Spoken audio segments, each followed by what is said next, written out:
Tiakatoa, Azalatata, les Kadovo, les Bradi Shaderatia Karofa, Masukreveshadi, Asluve les Blas Afrasata Shata, les Soproskaliatata, Ezevala Hadrabe, Uspreza, les Frosi entre Ezram Terus Uladala Sada, Merufeshaviante Shatetetes, Uvala Zazaza, Aslo Ebrei Shadiatata. Melosoto, Zumbrekatiakato, louange à ton nom. Je dis gloire et louange à ton nom, Père. Oh oui, que ton nom soit sanctifié au milieu de nous. Que ton nom soit sanctifié au milieu de nous. À toi la gloire, à toi la louange et la célébration. Au nom puissant de Christ Jésus. Oh, Shabbat Sataba. Nul n'est comparable à toi. Nul n'est comparable à toi. Azleve sous les vacatabra. Oh, bénissons l'Éternel. Célébrons son Saint-Nom. Shadow Breniza.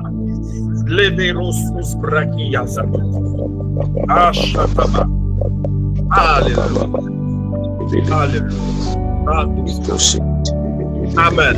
À notre Dieu soit la gloire. Alléluia.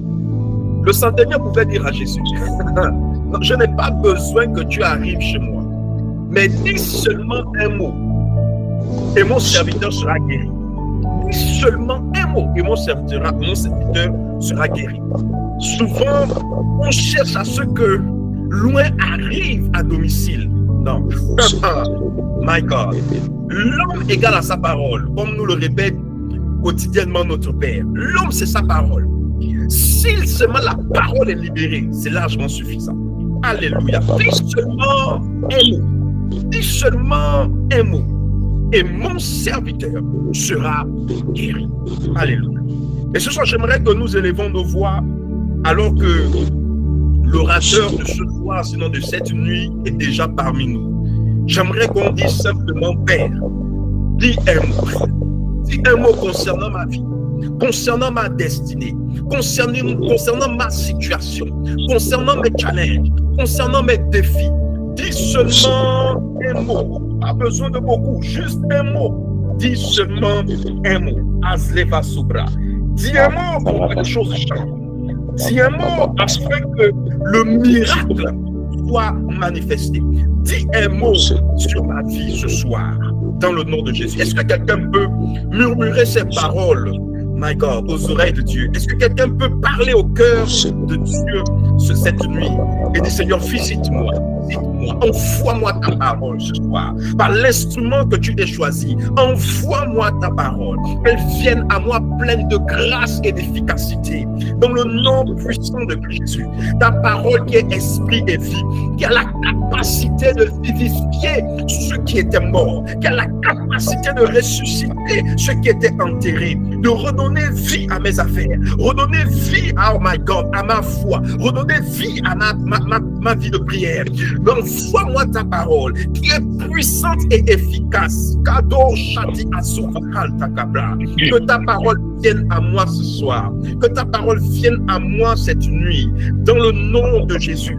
Qu'elle fasse la différence dans ta vie, Seigneur, à cet instant et durant cette semaine qui s'annonce. Père, au nom puissant de Christ Jésus, les Masluve shratize prodos uslovea, Slemindrodos umbredos odrodos suntre de prados antraberumbra eros près de fatoi. Zelo Shataba. Dis, Père, envoie-moi ta parole. Père, envoie-moi ta parole. Père, envoie-moi ta parole. Parle-moi ce soir. Parle-moi ce soir. Au nom de Jésus, parle-moi cette nuit. Que cette nuit soit ma nuit. Que cette nuit soit ma nuit. Dans le nom de Jésus. Que le message que tu as mis dans la bouche de ton serviteur soit le message destiné à ma vie ce soir. Père, au nom puissant de Christ Jésus. Père, au nom puissant de Christ Jésus. Parle à ma vie, Seigneur. Libère une fraîche huile sur moi, Seigneur, par le canal de ta parole, par le canal de la révélation de ta parole, la révélation de ta parole qui éclaire et qui donne de l'intelligence à la simple personne que je suis. Puisse Dieu éclairer nos vies cette nuit, puisse Dieu nous accorder une fraîche huile cette nuit, puisse Dieu nous faire bien. travers de sa parole, dans le nom puissant de Christ Jésus. Père, à toi la gloire, à toi la majesté, au nom puissant de Christ. Amen. Alléluia. Dieu est bon. Est-ce qu'on peut rappeler dans les groupes que c'est l'heure, que c'est le moment pour nous? Nous ne sommes qu'à 10, alors que nous sommes plus de 10 personnes. Est-ce que quelqu'un peut continuer à inciter un frère, une sœur à pouvoir se connecter? La Bible est claire, à chaque chose suffit sa peine. Nous avons pris une dose de révélation ce matin dans les services, le service journalier, et ce soir encore, Dieu a quelque chose de prévu pour nous. Je le crois pleinement. Alléluia. À chaque fois qu'il permet que nous puissions nous connecter, c'est parce qu'il veut accomplir un agenda sur nos vies. Alléluia. Et Dieu le fera encore ce soir. Alors ce soir, nous avons la grâce, le privilège, de recevoir la parole par le canal du pasteur Loïc, communément appelé porteur de grâce. Alléluia. Et je crois que probablement il se fait ainsi appeler parce que c'est assez prophétique. Certainement, il a des grâces à apporter pour nous ce soir. Alors, je prie simplement que sa bouche soit l'extension de la bouche de Dieu pour chacune de nos vies, dans le nom puissant de Christ Jésus. Et que le Dieu de notre Père, le Dieu de l'apôtre Daniel, soit favorable pleinement cette nuit, et que Dieu nous fasse du bien. Alors, pasteur Loïc, on a envie simplement de vous dire à vous la parole, et que Dieu nous fasse du bien. Amen. Shalom, shalom à tous. Bonsoir. Est-ce que je peux avoir le retour? Est-ce qu'on peut ouvrir nos micros? Ça fait plaisir d'entendre les voix de mes frères et de mes sœurs. C'est vrai que pour certains, on s'est vu le matin, mais est-ce qu'on peut ouvrir nos micros? Est-ce qu'on peut se saluer tous ici? Est-ce que tu peux dire un shalom à Ornel? Est-ce que tu peux dire un shalom à Laetitia? Shalom à tous, Ornel, Florence, Chloé. Shalom à tous, shalom à tout le monde. Pasteur Chérimer, Pasteur Hans, Pasteur Lydie Fall, Pasteur Lydie Guimour.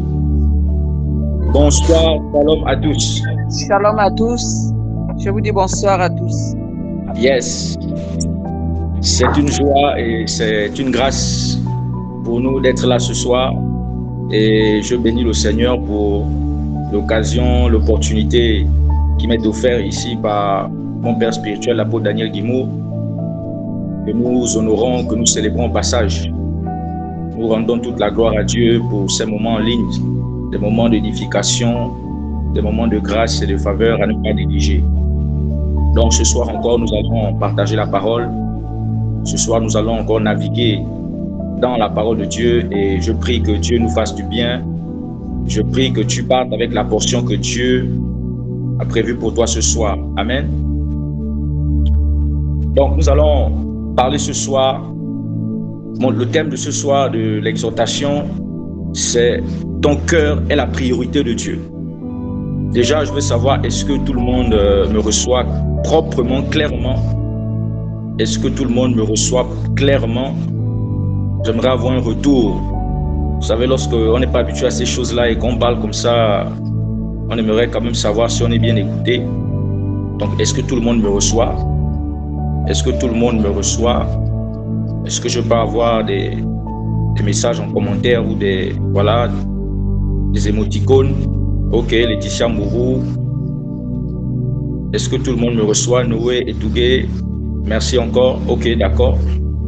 Le thème de ce soir est « Ton cœur est la priorité de Dieu ». Ton cœur est la priorité de Dieu. Le thème de ce soir, c'est « Ton cœur est la priorité de Dieu ». La Bible déclare dans 1 Samuel 16, à partir du verset 7. La Bible déclare dans 1 Samuel 16, à partir du verset 7. Et l'Éternel dit à Samuel, ne prends point garde à son apparence et à la hauteur de sa taille, car je l'ai rejeté. L'Éternel ne considère pas ce que l'homme considère. L'Éternel regarde l'homme regarde à ce qui frappe les yeux, mais l'Éternel regarde au cœur. Le thème de ce soir, c'est ton cœur est la priorité de Dieu. Ton cœur est la priorité de Dieu. Le cœur, outre le fait qu'il soit un organe physique, est aussi spirituellement parlant, selon Dieu, notre personnalité intrinsèque. Le cœur représente notre personnalité intrinsèque. Le cœur est notre homme intérieur. Le cœur est le centre spirituel d'une personne. Le cœur est le centre de contrôle de toute la vie humaine. C'est pourquoi la Bible, le mot cœur est utilisé dans la Bible près de 500 fois. La Bible parle du cœur. Et nous avons lu un verset ici où il est dit clairement que Dieu ne regarde pas à ceux qui frappent les yeux, mais la Bible déclare que Dieu regarde au cœur. La priorité de Dieu dans nos vies, c'est notre cœur. Voilà pourquoi la Bible dit dans Proverbe 4, à partir du verset 23. Garde ton cœur plus que toute autre chose, car c'est de lui que jaillissent les sources de la vie. C'est l'un des seuls versets dans la Bible où Dieu nous recommande de garder quelque chose. Et la précision est très forte. La Bible déclare « Garde ton cœur plus que toute autre chose ». En d'autres termes, Dieu nous demande de garder de façon prioritaire. C'est-à-dire que le fait de garder notre cœur dans les voies de Dieu, le fait de garder notre cœur dans la parole de Dieu, la Bible déclare, Dieu révèle que c'est une chose très très capitale, très très importante. La Bible dit, garde ton cœur plus que toute autre chose. La Bible n'a pas demandé de garder ton mariage, bien que ce n'est pas mauvais. La Bible n'a pas dit de garder d'abord ta foi. Même ton cœur est plus grand que ta foi. Comprenez-moi bien, ne m'interprétez pas mal s'il vous plaît. Même ton cœur, les dispositions de ton cœur sont au-dessus de ta foi. Vous allez me comprendre dans le temps. La Bible déclare, avant toute chose, garde ton cœur. Et on ne t'a pas interdit de garder ton foyer. On ne t'a pas interdit de garder tes finances. On ne t'a pas interdit de garder quoi que ce soit concernant ta vie. Mais la chose sur laquelle Dieu pointe un regard assez particulier, c'est le cœur. Garde ton cœur plus que toute autre chose. Le cœur est le fondement de toute chose dans le règne spirituel. La Bible ne dit pas de garder ton ministère. La Bible ne dit pas de garder ta foi plus que toute autre chose. Mais la Bible dit garde ton cœur plus que toute autre chose. Je vais commencer ici avec des déclarations assez fortes. Le succès ou l'échec dans la vie dépend de l'état de ton cœur devant Dieu. Écoutez-moi bien, c'est un message très très important. C'est un message très très capital parce que tout ce que nous faisons pour Christ, tout ce que nous faisons en Christ, tout ce que nous faisons par Christ, tout part de notre cœur. Le cœur est le fondement. Vous savez que lorsqu'on construit une maison, si le fondement est raté, tout ce qu'on fait, même si c'est beau, même si c'est joli, même si on met les couleurs, même si on met le marbre, même si on met quoi que ce soit, les carreaux, si le fondement d'une maison est raté, la maison est ratée. Le succès ou l'échec dans la vie dépend de l'état de ton cœur devant Dieu. Je vais le dire autrement. La condition de ton cœur détermine la condition de ta vie. La condition de ta vie, de ton cœur détermine la condition de ta vie. Rien qu'avoir ta vie, je peux avoir un aperçu de l'état de ton cœur. La Bible dit que si nous mettons Dieu à sa place, Dieu nous donnera ce que notre cœur désire. Ce que notre cœur désire. Si jusque-là, tu n'as pas reçu ce que ton cœur désire, c'est parce que Dieu n'a pas encore sa place convenablement dans ton cœur. L'état de notre cœur détermine le cours de notre vie. C'est ce que le verset dit, garde ton cœur plus que toute autre chose. Ça veut dire par-dessus tout, avant toute chose, prioritairement, essentiellement, vitalement, nécessairement, primordialement, garde ton cœur. Garde ton cœur. Nous allons comprendre c'est quoi garder son cœur. Nous allons comprendre, lorsqu'on parle de cœur dans la Bible, de quoi il est question. Je disais tantôt qu'on ne parle pas d'abord de l'organe physique qui pompe le sang partout. Et même sur le plan physique, le cœur est le moteur de la vie de l'homme. Parce que sans le battement du cœur, l'homme ne vit plus. L'état de ton cœur est le baromètre à partir duquel Dieu te pèse. L'état de ton cœur est le baromètre à partir duquel Dieu t'évalue. L'état de ton cœur est le baromètre à partir duquel Dieu te jauge, Dieu te pèse, Dieu te juge, Dieu te sonde par rapport à l'état de ton cœur. C'est très important de savoir cela. Je vous assure, le cœur est le fondement de toute chose. Nous allons voir dans le psaume 139, à partir du verset 23, c'est David qui dit à Dieu, sonde-moi, connais mon cœur, sonde-moi, connais mon cœur. Regardez comment David pouvait dire à Dieu, un roi qui avait tout, il demande à Dieu, sonde-moi, connais mon cœur. Parce que David savait qu'il pouvait tout faire pour Dieu, tout faire avec Dieu, tout faire en Dieu. Mais si son cœur n'était pas vrai, si son cœur n'était pas pur, David savait que tout ce qu'il devait faire, il devait le faire en vain. Lorsque nous acceptons Jésus dans nos vies, comme Seigneur et Sauveur, c'est une première dimension. C'est une première dimension du don de notre cœur à Dieu. Mais ce n'est que le commencement. Lorsque nous acceptons Jésus, nous recevons Jésus en nous, à l'intérieur de nous, par le Saint-Esprit. Mais il y a un niveau supérieur à cela qui nous distingue devant Dieu. Dieu nous aime tous. Nous avons tous la même valeur spirituelle devant Dieu.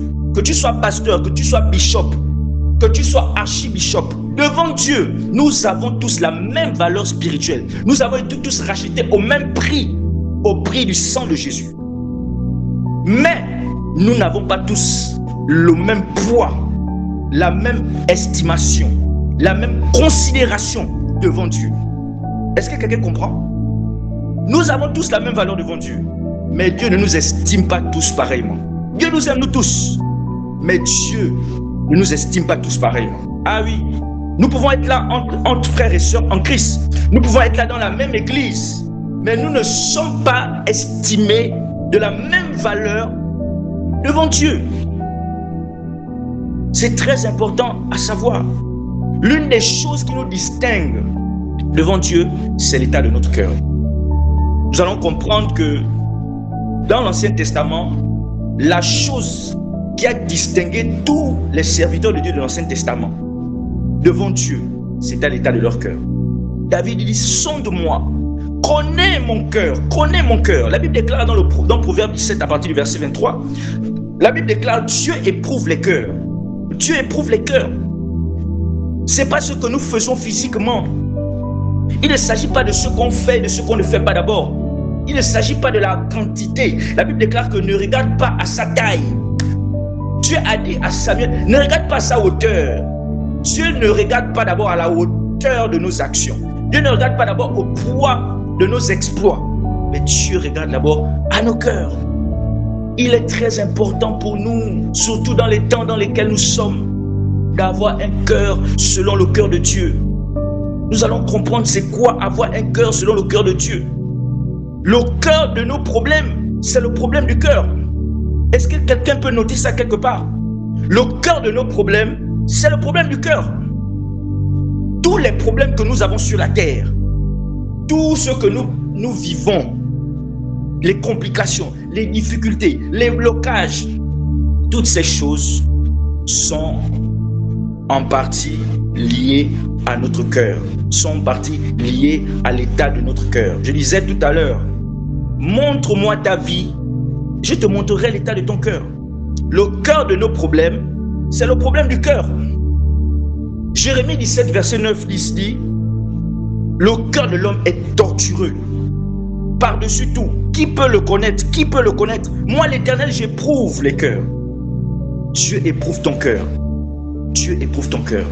Il est important pour nous de savoir que le plus important, ce n'est pas ce que nous faisons, ce n'est pas d'abord ce que nous faisons pour Dieu, par Dieu et avec Dieu. Mais le plus important, c'est les dispositions de nos cœurs, c'est l'état de nos cœurs.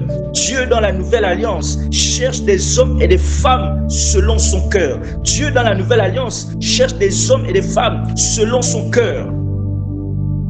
Tout ce que tu recevras comme récompense après l'enlèvement ou encore lors du jugement au tribunal de Christ, tout ce que tu recevras sera proportionnel aux dispositions de ton cœur, sera proportionnel à l'état de ton cœur. Voilà pourquoi il est un message qui est très très important. J'ai écouté un témoignage d'un homme de Dieu coréen, un pasteur coréen. Il avait beaucoup d'églises, il avait beaucoup de membres, il avait les richesses, il avait la gloire, il était honoré de partout. Mais un jour, il est tombé malade.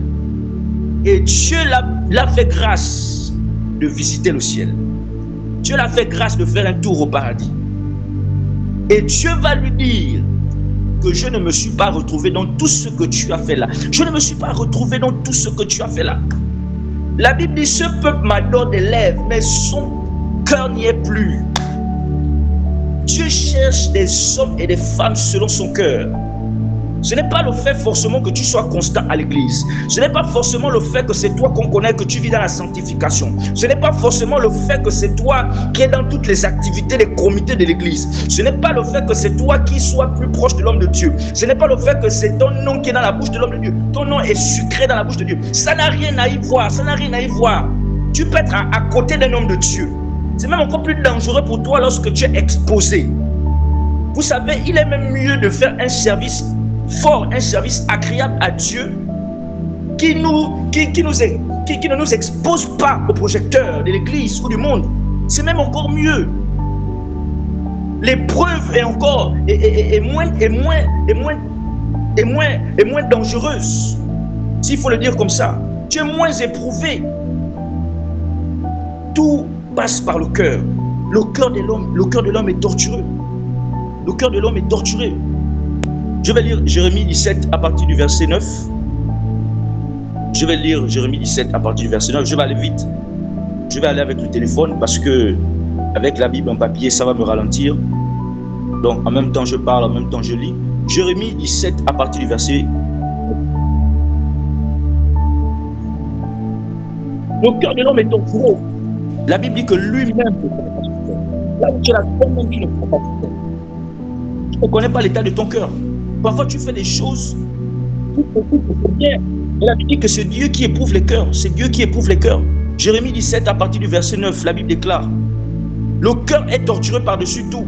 Il est méchant. Qui peut le connaître? Moi, l'Éternel, je prouve le cœur. Je sonde les reins pour rendre à chacun selon ses voies. Vous voyez? Dieu dit qu'il éprouve les cœurs. Il sonde les profondeurs de ton cœur pour rendre à chacun selon ses voies. Fais tout ce que tu voudras pour Dieu. Obéissance au sacrifice. Fais tout ce que tu voudras pour Dieu. Mais garde ton cœur. Pèse ton cœur dans la présence de Dieu. Pleure devant Dieu pour dire: Seigneur, mes motivations, mes intentions, mes raisons, Seigneur, mon cœur.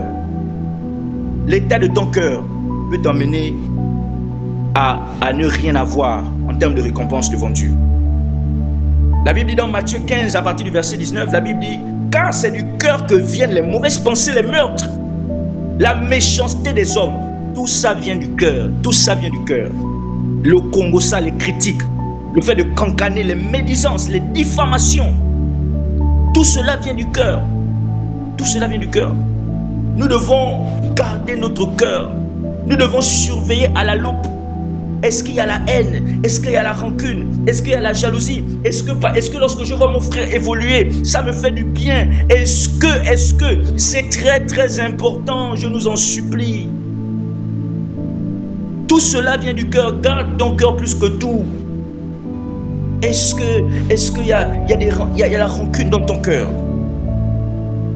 Vous savez, la Bible déclare que celui qui augmente son savoir augmente ses douleurs. Celui qui augmente sa connaissance augmente sa douleur. C'est très dangereux d'être dans une église où tu es très bien enseigné. C'est très dangereux d'être dans une église où tu es très bien enseigné. Parce qu'à partir de cet instant, Dieu va te peser, Dieu va te jauger sur la base de la connaissance que tu auras reçue. C'est bien d'avoir des hommes de Dieu où il y a la révélation. Oh, ici il y a la révélation. Amen, il y a la révélation. Mais il y a un danger derrière. C'est une responsabilité terrible. Parce que Dieu, à partir de cet instant, va te peser par rapport à la connaissance que tu as. La Bible déclare que Dieu résiste aux orgueilleux et il fait grâce aux humbles. plus tu connais, plus Dieu demande de toi une responsabilité énorme. Tu ne peux pas être très bien enseigné. Tu ne peux pas avoir reçu du temps. Il y a un temps pour toutes choses sous le soleil, dit la Bible. Il y a un temps pour être un épios. Il y a un temps pour être un technon, un enfant nouveau-né en grec. Il y a un temps pour être un ios. Il y a un temps. Même Jésus a dit au figuier que si après 3 ans, je viens, je vais l'enlever. Après 5 ans de conversion, après 5 ans, 7 ans, 10 ans d'enseignement, toujours l'orgueil, toujours l'arrogance, toujours la méchanceté, toujours en train de critiquer ton frère, toujours en train de critiquer ta soeur, toujours en train de critiquer comment elle est habillée, parce qu'elle a mis une longue chaussure. Mais c'est quoi cette histoire? Seigneur, fais-nous grâce. Seigneur, fais-nous grâce. Donne-nous un cœur pur. La Bible déclare que celui qui a un cœur pur verra le Seigneur. Tu ne vois pas encore le Seigneur dans certains domaines parce que ton cœur n'est pas travaillé par rapport à ce domaine. Tu ne vois pas encore le Seigneur dans ce domaine parce que ton cœur n'est pas travaillé par rapport à ce domaine. Ne vous inquiétez pas. Chacun récolte ce qu'il sème. Tu ne peux pas être, après 3 ans, après 5 ans, après 10 ans, tu as enseigné. C'est toi c'est toi qui ne sais pas pardonner. C'est toi qui es arrogant. C'est toi qui réponds. Non, nous allons comprendre. Avoir le cœur de Dieu, ce n'est pas une histoire d'être parfait. Ce n'est pas une histoire qui ne va pas arriver que tu ne poses pas des actes qui ne sont pas bien. Ça n'a rien à y voir. Nous allons comprendre. Le conflit Jésus et Satan est un conflit est une guerre de cœur. Est-ce que vous le savez? Le conflit Jésus-Satan, le conflit Dieu et Satan, je ne suis pas en train de mettre Satan au même pied d'égalité que Jésus, non. Je parle de conflit. D'accord? Le fait de te disputer avec une personne ne veut pas dire que tu es égal à la personne. Le fait d'être en conflit avec quelqu'un ne veut pas dire que tu es égal à la personne. Le conflit Dieu et Satan est une guerre de cœur, est un combat, est un conflit de cœur. Le conflit Dieu et Satan est un conflit de cœur. La Bible déclare dans Matthieu 6 à partir du verset 1, du verset 21. Là où est ton cœur, là aussi sera, là où est ton trésor, là aussi sera ton cœur. Là où est ton trésor, là aussi sera ton cœur. C'est la guerre du cœur, la guerre du cœur, la guerre du cœur. Dieu veut ton cœur. Dieu veut ton cœur. Dieu ne veut pas d'abord tout ce que tu fais là. Dieu avant tout veut ton cœur. Dieu avant tout veut ton cœur. Et nous allons lire un verset, 2 Corinthiens 8 à partir du verset 5. 2 Corinthiens 8 à partir du verset 5. Nous allons lire 2 Corinthiens 8. Si tu peux aussi, tu peux ouvrir ta Bible pour que ce verset reste dans ta tête. Pour que ce verset, mieux encore, pour que ce verset reste dans ton cœur. 2 Corinthiens 8 à partir du verset 5. Je lis la parole de Dieu, 2 Corinthiens 8 à partir du verset 5. 2 Corinthiens 8 à partir du verset 5. La Bible déclare, et non seulement ils ont contribué comme nous l'espérions, mais ils se sont d'abord donnés eux-mêmes au Seigneur, puis à nous par la volonté de Dieu. Vous voyez? Ils ont contribué. L'apôtre Paul dit à l'église de Corinthe, aux Corinthiens, ils ont contribué comme nous l'espérions. Ils sont venus à l'évangélisation. Ils ont fait l'œuvre de Dieu. Ils ont obéi à l'homme de Dieu. Ils sont rentrés dans les comités. Ils sont rentrés à l'intercession.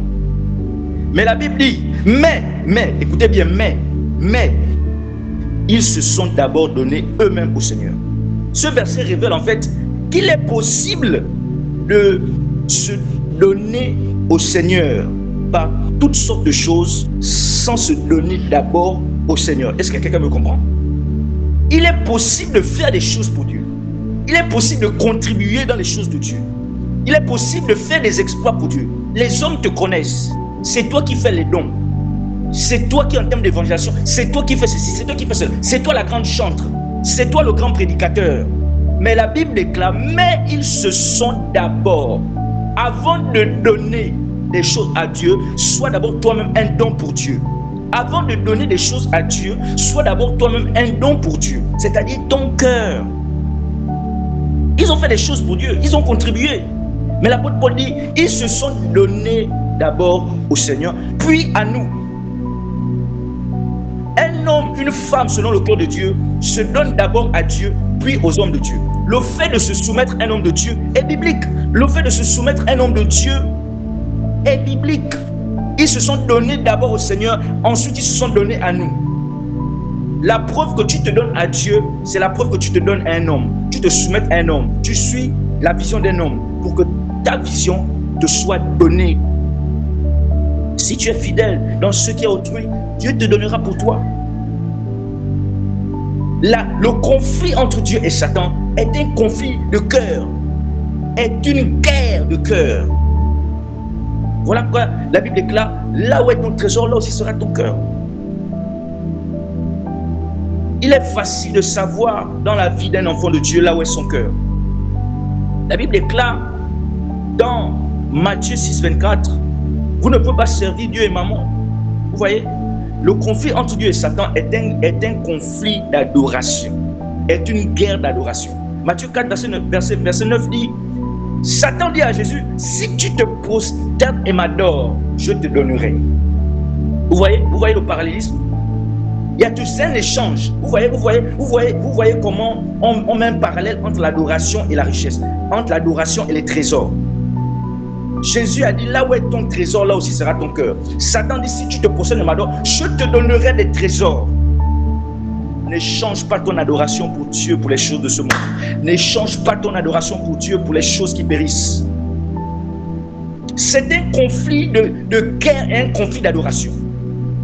Dieu veut ton cœur. Si Dieu a ton cœur, il aura ton adoration et il aura tout ce qui vient après. Tu auras mis les fondements.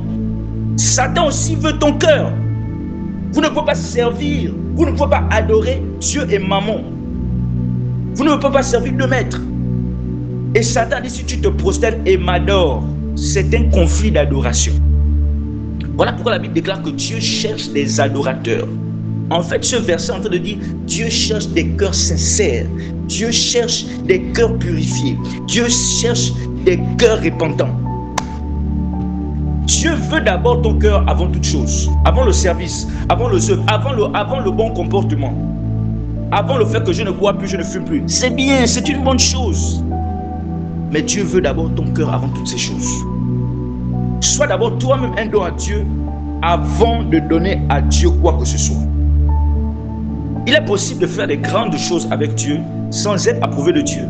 La Bible déclare dans 1 Corinthiens 13 à partir du verset 1 à 3 que même si tu as la foi de déplacer toutes les montagnes, voilà pourquoi je vous disais que la Bible n'a pas dit garde ta foi. La Bible dit que sans la foi, il est impossible de lui être agréable. La foi, on voit déjà que la foi est très importante. La foi est aussi un fondement pour la vie chrétienne. Tout commence par la foi, comme papa dit, tout passe par la foi et tout termine par la foi. C'est très bien. Mais la Bible n'a pas dit de garder ta foi plus que toute autre chose. La Bible dit garde ton cœur. Parce que tu peux garder ta foi sans garder ton cœur. Tu peux garder ta foi sans garder ton cœur. 1 Corinthiens 13, ils avaient gardé la foi de déplacer les montagnes. Ils avaient gardé la foi de faire des grandes choses. Mais ils n'avaient pas gardé leur cœur. Ils n'avaient pas gardé leur cœur. Je prie ce soir que Dieu nous fasse la grâce d'avoir des cœurs selon le cœur de Dieu. Un cœur selon le cœur de Dieu. Un cœur selon le cœur de Dieu. Un cœur selon le cœur de Dieu. Dieu recherche un cœur selon son cœur. Un cœur selon son cœur. Un cœur selon le cœur de Dieu. On peut faire des choses pour Dieu, des grandes choses, sans être approuvé de Dieu, sans avoir le go de Dieu, sans avoir l'accord de Dieu, sans avoir le sourire de Dieu. On peut faire des choses. Garder son cœur est la chose la plus importante, je vous assure. Si Dieu a ton cœur, alors il aura l'accord pour bâtir ta vie. Si Dieu a ton cœur, alors il aura l'accord pour bâtir ta vie. Jusque-là, Dieu a du mal à bâtir ta vie parce qu'il n'a pas encore ton cœur. La Bible déclare dans 2 Corinthiens, dans Deutéronome 5, à partir du verset 29, la Bible dit, oh, attends, je vais lire ce verset. C'est un verset merveilleux. Que Dieu nous fasse grâce, que Dieu nous fasse grâce. Que Dieu fasse grâce à mon frère et à ma soeur ce soir, de garder ton cœur pur, de garder ton cœur pur. Que Dieu nous fasse grâce. Deutéronome 5, à partir du verset 29. Je vais lire la parole de Dieu dans Deutéronome 5 à partir du verset 29. Un passage merveilleux. La Bible déclare dans Deutéronome 5 à partir du verset 29. La Bible déclare dans Deutéronome 5 à partir du verset 29. La Bible dit, Je vais lire à partir du verset 28. L'Éternel entendit les paroles que vous m'adressâtes. Et l'Éternel me dit, j'ai entendu les paroles de ce peuple que ce peuple t'a adressé. Tout ce qu'ils ont dit est bien. Verset 29.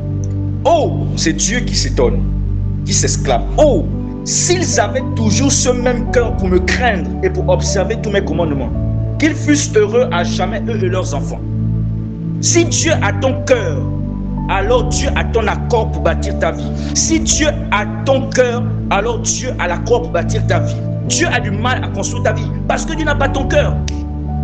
Il dit, s'ils avaient toujours le même cœur pour me craindre, s'ils avaient toujours le même cœur repentant, s'ils avaient toujours le même cœur qui défend mes causes, s'ils avaient toujours le même cœur qui recherche ma face, qui recherche la vérité, qui recherche... Lorsque tu es en conflit avec un frère et une sœur, et que tu crois que tu as raison, est-ce que tu repars dans la présence pour dire, Seigneur, je me suis comporté comme ça, fais-moi grâce, donne-moi de pardonner, donne-moi d'agir bien avec mon frère et ma sœur. Nous voyons des gens qui camouflent l'état de leur cœur à travers des choses apparentes. Nous voyons des gens qui font semblant d'avoir, ou encore qui proportionnellement donnent leur cœur à Dieu.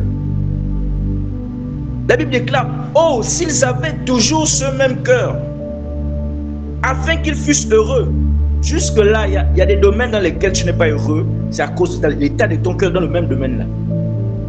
Si jusqu'alors tu n'es pas encore heureux ou heureuse dans un domaine précis, c'est parce que Dieu n'a pas encore ton cœur dans ce domaine. Je t'assure, Dieu ne veut pas seulement ton cœur. Écoutez-moi bien. Dieu ne veut pas seulement que ton cœur soit à lui. Dieu ne veut pas seulement ton cœur. Dieu ne veut pas seulement que ton cœur soit à lui. Mais il veut que ton cœur soit tout entier à lui. Voici le secret de toute chose. Dieu veut que ton cœur soit tout entier à lui. Il y a une différence entre avoir son cœur à Dieu et avoir son cœur tout entier à lui, à Dieu. Il y a une très grande différence. Et c'est cette différence qui nous distingue devant Dieu. C'est cette différence qui nous distingue devant Dieu. Je vais lire un passage, 1 Roi chapitre 18, à partir du verset 61. 1 Roi 18, à partir du verset 1 Roi 8. Je vais lire rapidement 1 Roi 8. Désolé, je suis en train de chercher. 1 Roi 8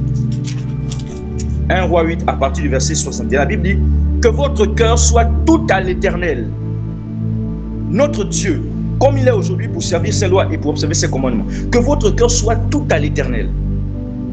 Ne dis pas seulement, oh mon cœur à l'Éternel. Non, ton cœur ne doit pas seulement être à l'Éternel. Ton cœur doit être tout entier à l'Éternel.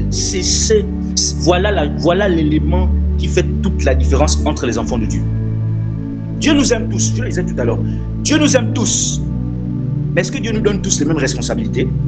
Est-ce que Dieu a confiance en nous au même niveau pour tout le monde? La Bible déclare que Jean était le disciple que Jésus aimait le plus. Mais ce n'est pas à Jean qu'on a donné les clés du royaume. Mais ce n'est pas à Jean qu'on a dit va et paie mes brebis. Dieu nous aime tous. Mais je disais que Dieu ne nous estime pas. Là où nous sommes là, nous tous là, on n'a pas la même valeur spirituelle devant Dieu. On a été rachetés au même prix, mais on n'a pas la même estimation stratégique. On n'a pas la même estimation, je vous assure. Voilà pourquoi entre nous, on peut se faire des torts. Mais en fonction de nos estimations, Dieu peut être sévèrement dur avec certaines personnes. Il y a des gens qu'on ne touche pas. Ce n'est pas des gens connus. Ce n'est pas des gens devant. Ce n'est pas des gens exposés. Mais leur cœur est tellement pur qu'ils attirent le regard de Dieu. Qu'ils attirent quelque chose de Dieu. Si tu touches à ces personnes, ce n'est pas une histoire d'onction. Ce n'est pas une histoire de faire tomber les gens. Ce n'est pas une histoire de ressusciter les morts. C'est une histoire d'un cœur pur. D'un cœur qui est tout entier à Dieu. La Bible dit ne touchez pas à mes poings. Mais je vais aller plus loin. Ne touchez pas à ceux-là qui ont des cœurs purs. Ne touchez pas, Dieu est trop juste. On n'a pas tous la même estimation. Détrompez-vous. La Bible déclare que celui qui m'honore, je vais l'honorer. On n'a pas tous la même estimation. On est pareil. Dieu nous aime tous. Mais Dieu ne fait pas confiance à tout le monde. Dieu nous aime tous, mais Dieu ne fait pas confiance à tout le monde. pour que tu réussisses à avoir la confiance de Dieu. Dieu va t'éprouver, Dieu va éprouver ton cœur. Dieu va éprouver ton cœur. Pourquoi David était l'homme selon le cœur de Dieu? Pour 1 Samuel 13, verset 14 dit quoi? Que j'ai trouvé un homme selon mon cœur. Mais pourquoi David était l'homme selon le cœur de Dieu? Est-ce que David n'a pas fait des erreurs? Est-ce que David n'a pas péché? David a fait des erreurs que même 2-3 n'ont pas fait. Ce n'est pas une question de ne pas faire des erreurs ou pas. Mais c'est une question de l'état de ton cœur. Qu'est-ce qui a fait la différence entre David et les autres rois? 1 roi 11 à partir du verset 6. 1 roi 11 à partir du verset 6. Et Salomon fit ce qui est mal aux yeux de l'Éternel, et il ne suivit point pleinement l'Éternel comme David son père. Salomon a fait ce qui est mal aux yeux de l'Éternel. Mais la Bible dit qu'il n'a pas suivi pleinement l'Éternel. David a fait ce qui est mal aux yeux de l'Éternel. Salomon a fait ce qui est mal aux yeux de l'Éternel. Mais la Bible dit que Salomon n'a pas suivi pleinement l'Éternel. Vous voyez le mot pleinement, pleinement. L'entièreté, pleinement. C'est ce qui fait la différence. Les autres rois ont fait des bêtises comme David. David a fait des bêtises. Dieu ne te demande pas d'être parfait. Et tu ne le seras jamais étant sur la terre. Avec ce corps imbibé de péché, avec cette chair. Tu ne seras jamais parfait. Mais Dieu te demande une chose. Un cœur tout entier à lui. Un cœur tout entier à lui. 1 roi 11 à partir du verset 4. La Bible dit, à l'époque de la vieillesse de Salomon, ces femmes inclinèrent son cœur vers d'autres dieux, et son cœur ne fut point tout entier à l'Éternel son Dieu, comme l'avait été le cœur de David. David a fait des erreurs. Mais la Bible dit que dans les erreurs là, les deux n'avaient pas les cœurs tout entiers à Dieu. Donc ce n'est pas une histoire de quantité d'erreurs. C'est une histoire d'un cœur tout entier à Dieu. 1 roi 15 à partir du verset 3. Vous savez, beaucoup d'entre nous, nous serons surpris au ciel. Beaucoup d'entre nous serons surpris au ciel. 1 roi 15 verset 3. Il se livra à tous les péchés que son père avait commis avant lui, et son cœur ne fut point tout entier à l'Éternel, son Dieu, comme l'avait été le cœur de David. My God, my God. Mais qu'est-ce que David avait fait pour aussi être distingué devant Dieu?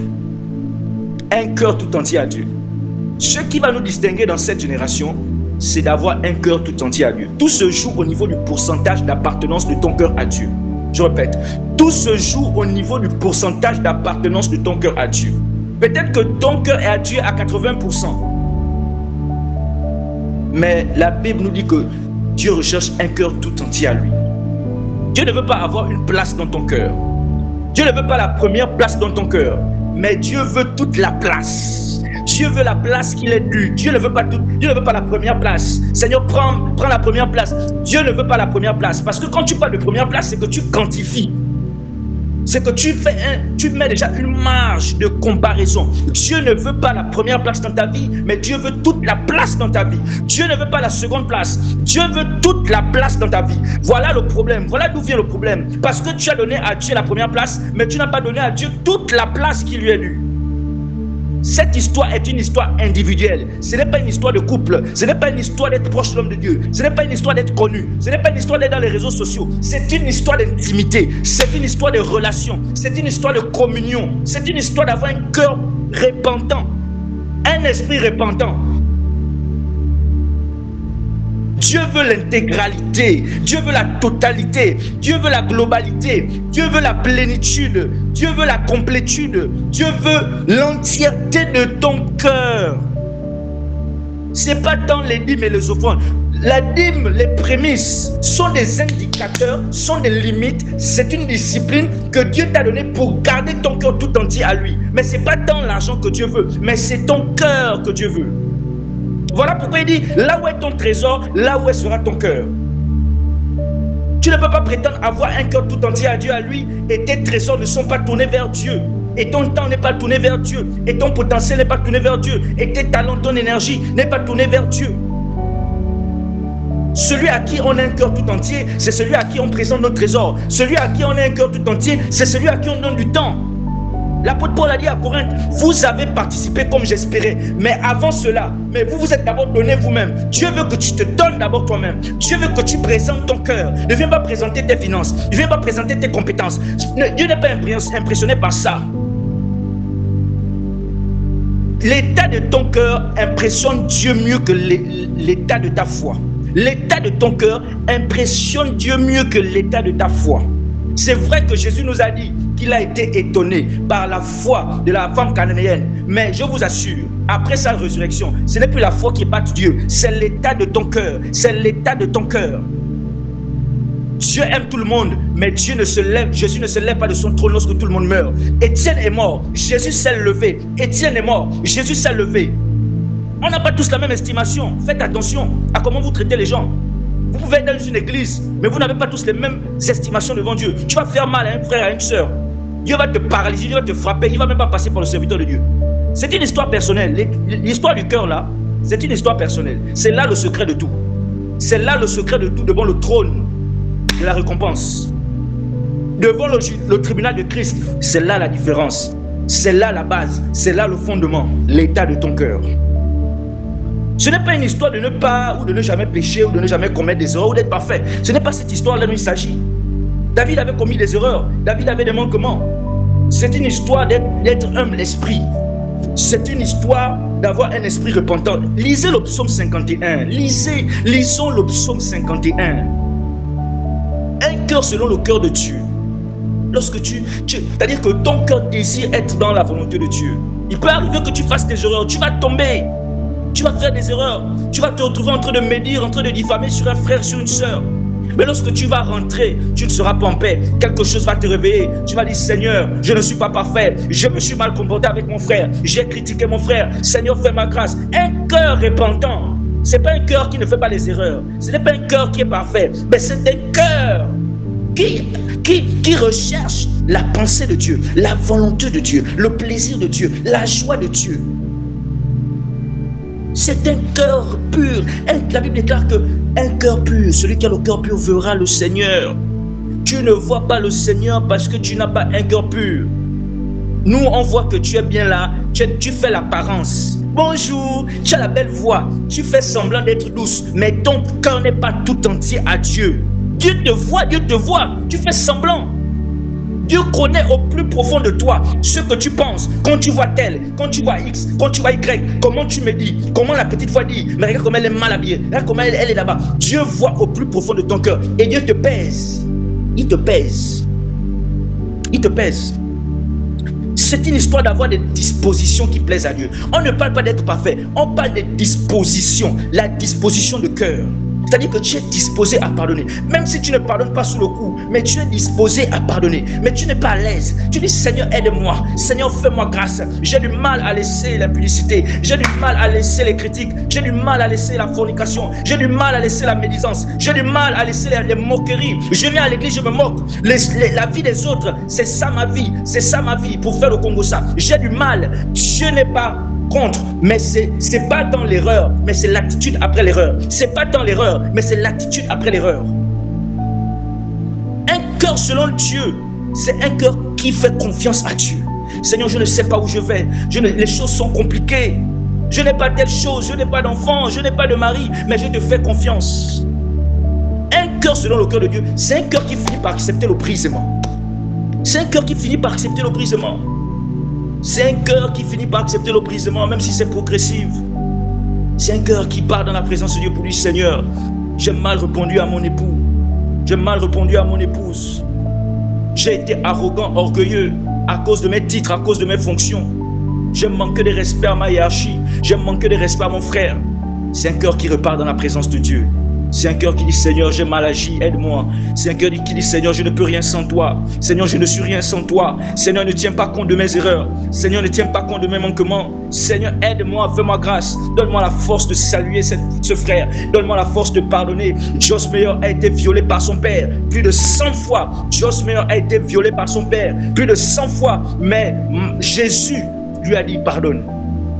C'est une histoire d'être en communion avec Dieu. Un cœur selon le cœur de Dieu, c'est un cœur qui a une communion avec Dieu. C'est un cœur qui marche, qui s'efforce à marcher par l'amour, qui s'efforce à marcher dans le pardon, qui s'efforce à marcher dans la miséricorde. Ne traite pas trop dur les gens, parce que toi aussi tu peux faire ces erreurs. Ne traite pas trop dur les gens. Apprends à pardonner, apprends à être miséricordieux. La miséricorde ne veut pas dire que tu tolères la bêtise, mais la miséricorde relève. La miséricorde dit oui, c'est vrai, tu es tombé, tu es encore tombé, ça va aller, Dieu te fortifie, ça va aller. La miséricorde prie pour les autres, la miséricorde assiste les autres. Un cœur, selon le cœur de Dieu, est un cœur des motivations et des intentions pures. Avec quelle motivation et intention tu fais les choses de Dieu? Tu fais la sécurité, tu chantes, tu prêches, tu exhortes, tu apprécies. Mais quelles sont tes motivations? Quelles sont tes intentions? Est-ce que c'est le match vu? Est-ce que c'est pour montrer que tu connais? Est-ce que c'est pour montrer que tu sais, tu dépasses, tu es ceci, tu es cela? Est-ce que c'est pour montrer que tu t'habilles bien? Est-ce que c'est pour montrer ces choses? Heureux ceux qui ont le cœur pur, car ils verront le Seigneur. Nous allons prier, nous sommes arrivés au terme de ce moment. Je crois que j'ai débordé d'une minute. Nous allons prier, nous allons prier. Est-ce que nous pouvons ouvrir nos micros par rapport à ce message? Tu dois prier pour ton cœur ce soir. Tu dois prier pour ton cœur. Un cœur selon le cœur de Dieu. Ce n'est pas un cœur qui ne fait pas des erreurs, mais c'est un cœur qui, après l'erreur, a la bonne attitude. Alors ouvre ton micro et commence à prier. Ouvre ton micro et commence à prier. Tout part de ton cœur. La condition de ta vie détermine, la condition de ton cœur détermine la condition de ta vie. Je t'assure qu'il y a des choses que tu n'as pas jusqu'à aujourd'hui à cause de l'état de ton cœur. Oui, à cause de l'état de ton cœur. Ça peut être un mari, ça peut être quoi? C'est vrai, il y a le plan de Dieu. C'est vrai, il y a la souveraineté de Dieu. C'est vrai, il y a le calendrier prophétique. C'est vrai, il y a tout ça. Mais l'état de ton cœur est pour beaucoup. Alors ouvre ton micro et commence à prier. Ouvre ton micro et prie rapidement. Et le pasteur Gérard va prendre le relais. Ouvre ton micro et prie rapidement. Alors ouvre ton micro et commence à prier.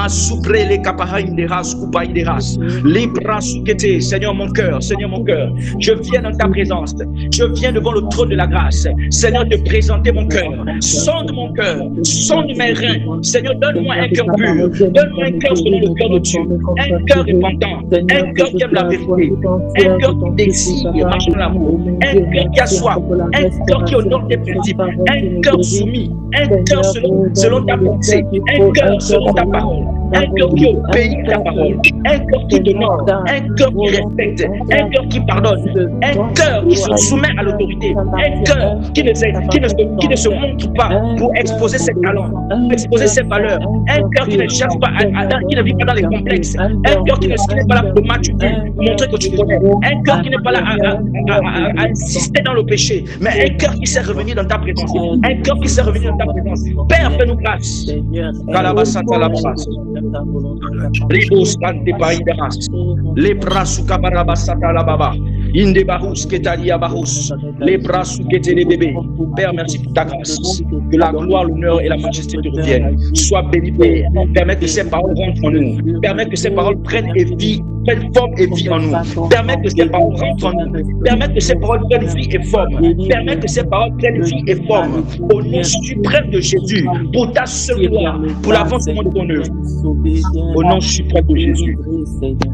Amen. Alléluia. Amen, amen, amen. Que Dieu soit glorifié. Je laisse le retour au pasteur Gérard. Pasteur Gérard, est-ce que tu peux prendre le relais? Alléluia. Est-ce qu'on peut débloquer nos micros et prier tous ensemble pour le ministère, prier tous ensemble pour les cœurs? C'est un message assez puissant, assez stratégique et j'aimerais que vraiment nous puissions encore prendre 5 minutes et prier d'un commun accord. Écoutez, la Bible déclare dans le livre de Amos 3, verset 3, que 2 personnes ne peuvent pas marcher ensemble si elles ne se sont pas accordées. Si nos cœurs ne sont pas accordés autour de la vision que Dieu a communiquée à notre Père, nous ne saurons faire l'œuvre de Dieu et nous ne saurons être agréables à Dieu, bien-aimé dans le Seigneur.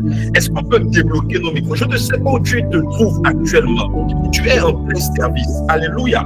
Est-ce que tu peux débloquer ton micro? Est-ce qu'on peut crier à la miséricorde de Dieu? Est-ce qu'on peut crier à la miséricorde de Dieu par rapport au cœur de chacun, par rapport à ce ministère? Écoutez, je l'avais dit, lui était relâché sur les sites, non simplement des personnes, elle était relâchée sur l'Église en général. Dieu est en train de nous faire rentrer dans une chose de nouveau, supérieur. Nous sommes l'adéquation des airs avec la vision. Nous posséder nos possessions, devant l'Éternel,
Nous bénissons l'Éternel une fois de plus pour ce message.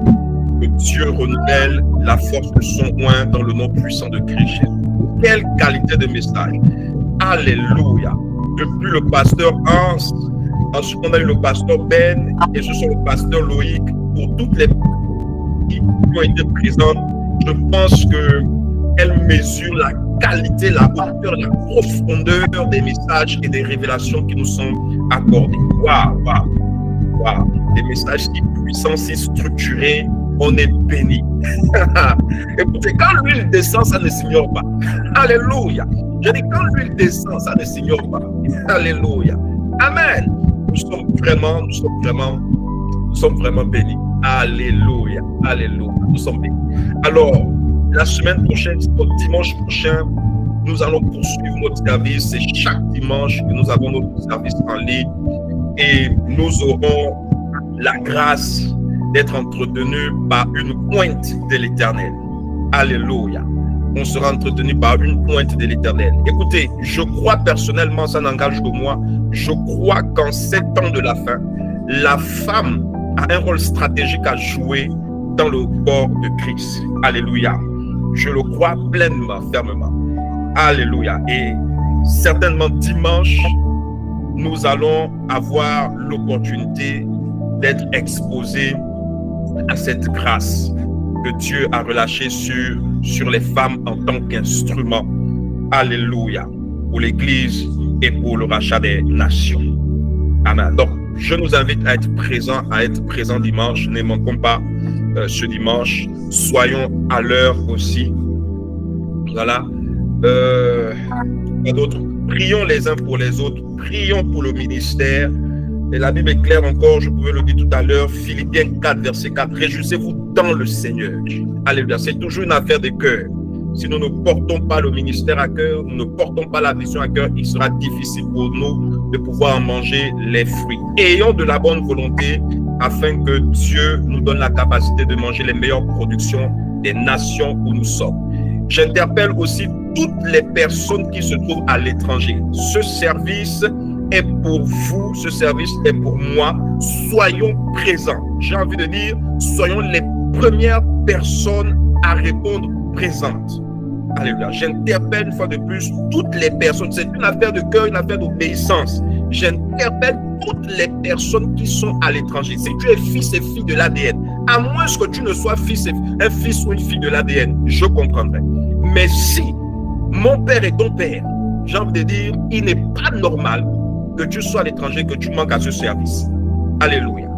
Ce n'est pas normal. Nous devons être les premières personnes, de toutes les personnes, à être connectées au service. Nous qui sommes à l'étranger, nous devons être les premières à être connectés, les premières à être en ligne.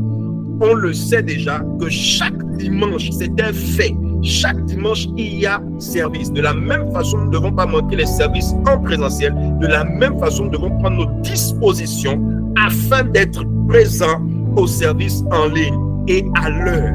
C'est très, très important. Cette affaire, c'est une affaire de toi, c'est une affaire de moi, c'est une affaire de tous. Alléluia. Donc, soyons présents et que Dieu nous fasse du bien. Que Dieu nous fasse du bien. Alléluia. Donc, nous ne cesserons de bénir l'Éternel, de rendre des actions de grâce à Dieu pour la vie de notre Père spirituel. Alléluia. Et pour la vie de notre maman qui est présente ce soir, une fois de plus. Je la sais souvent très chargée les dimanches. Et j'ai vu qu'elle était là, elle pouvait encore réagir et réagir. Vraiment, nous sommes bénis. Alléluia. Amen. Comme d'habitude, j'aimerais simplement laisser la place à quelqu'un pour pouvoir élever sa voix et rendre des actions de grâce à l'Éternel pour nous en tant que famille et recommander cette semaine qui s'annonce, recommander cette semaine à sa grâce. Est-ce que quelqu'un peut élever sa voix et rendre grâce à Dieu? À moins que Momi, je ne sais pas, Momi, je ne sais pas si Momi est là, et si elle peut prendre la parole, peut-être elle a quelque chose à nous dire. Je ne sais pas si elle est disponible. Alléluia. Dans le cas contraire, que quelqu'un élève sa voix, que quelqu'un débloque son micro, élève sa voix pour rendre grâce à Dieu. Pour rendre grâce à Dieu. Est-ce que quelqu'un peut élever sa voix et rendre grâce à Dieu? De gloire et de puissance, Seigneur, nous te disons merci encore pour ce culte, Seigneur. Merci pour la parole qui a été au Dieu de gloire comment on appelle, prêchée par ton Fils. Merci encore, Père, pour la vie de notre Père spirituel, pour la vie de notre Mère spirituelle. Merci encore pour les pasteurs qui sont là ce soir. Merci encore, Père, parce que nous savons qu'au Dieu de gloire, tu nous gardes encore ce soir, tu nous accompagnes encore dans nos différentes maisons. Merci pour cette semaine encore qui commence encore, Père. Nous te rendons les multiples actions de grâce et nous savons que cette semaine est une semaine de bénédiction, de grâce, d'opportunité. Merci, Père, pour les connexions divines encore, Seigneur, en cette nouvelle semaine. Dans le nom puissant de Jésus, j'ai prié. Amen. Amen, amen, Amen. amen. Amen, amen. Amen, amen, amen, amen, amen. Amen, amen.